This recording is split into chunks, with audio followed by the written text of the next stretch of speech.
So any other complication that has to be considered in nutrient delivery system? A major problem is algae growth. Now, wherever you have rich nutrients, water and light, algae likes to grow. They will find a way to get there. They'll always find a way to get there, and they'll spread through the entire system. That can be a major issue in these kind of systems. So how do algae get in there? Like, is it through seed contamination or something?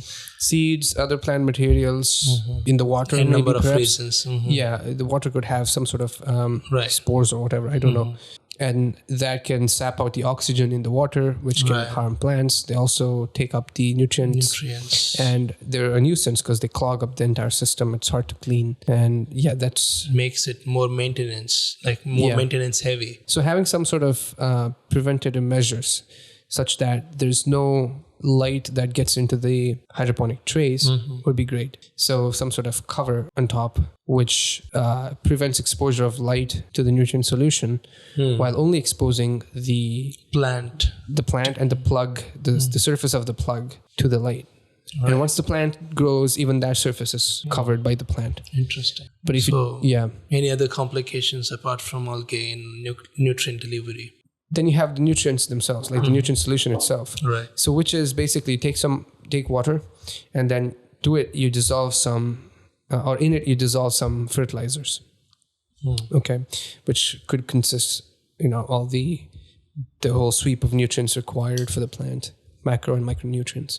Ideally, there would be a mixture or a fertilizer mix pre-made for such kind of operation, such that it consists all the necessary ingredients in one powder, let's say, and you basically have some ideal ranges of nutrient concentration for hydroponics, and you have to sort of calibrate it for that requirements, and then you have a dosage. So for every 100 liters, it would be something like 100 grams of that fertilizer. This has to be tailored for the system. Let's imagine if a company is making this system, then they're also, it would be wise to make their own fertilizer mix. Yeah, you have to dissolve that in a tank.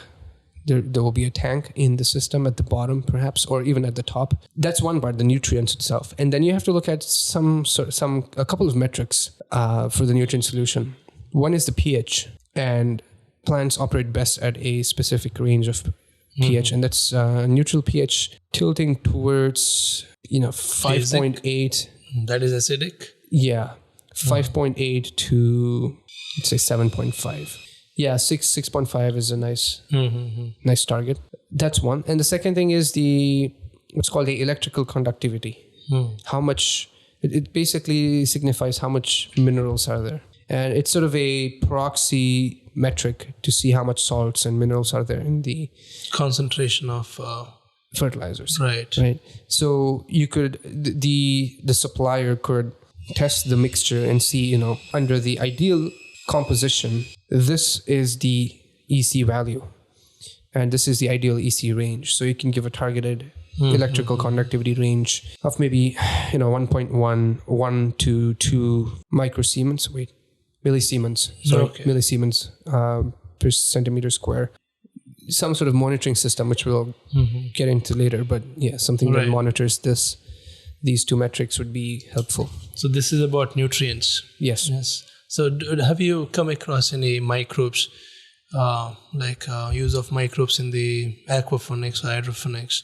So, there's a lot of research saying that, plants operate better. There is an interaction between plant and microbes, and there's nutrient exchange between them. And some sort of a symbiotic relationship most of the time. So have you heard about any, incorporation of microbes into these systems? We understand that microbes play an important role in plant growth and development. Even humans, right? So your mood and disease progression, whatnot, diabetes, a lot of things in mental health is related to the gut microbiome. Same thing is applicable for plants as well. Plants will rely on microbes for a lot of the processes, and we still don't understand the complexity of this interaction.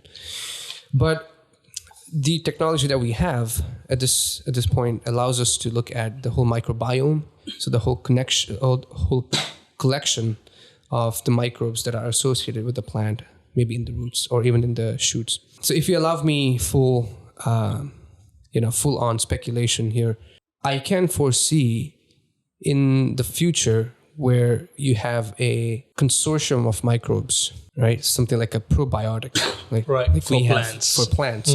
So you can have a probiotic solution or something like that. Yeah, I think that would be a great research. Yes. Like to get into, right? Yeah. Right now. It's like inventing a new kind of fertilizer for plants. There are some crude versions of this, like biostimulants and such. There are single strain or single species microbe additions to the nutrient solution, which do seem to improve the growth and also improve the resistance to some diseases. In terms of, the consortium, the whole collection of the microbes, that would be sort of the next natural progression in terms of the research and application. So you could, do something like a probiotic for plants.